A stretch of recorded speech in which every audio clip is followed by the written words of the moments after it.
Hello viewers, এটা হচ্ছে আফ্রিকার মানে খুচরো বাজার, যেটা দেখুন এখানকার সব এখানকার যে বিক্রেতা তারা হচ্ছে সবাই মেয়ে মানুষ।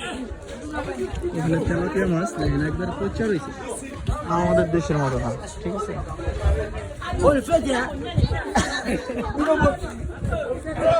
এখানকার অনেক অঞ্চলে এরকম কয়লা দিয়ে রান্নাবাড়ি করা হয়। এখানে ঝগড়া করতেছে, তারা গ্যাঞ্জাম করতেছে।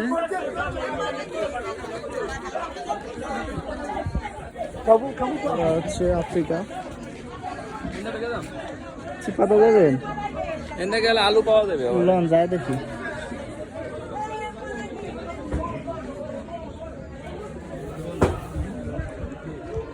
এই যে এখানকার মেয়েদের চুল নাই, যদিও অন্যরা এই চুল লাগাইতে সমস্যা নেই, বুঝবে না, ভিডিও করি নাকি বোঝার অপশন নাই।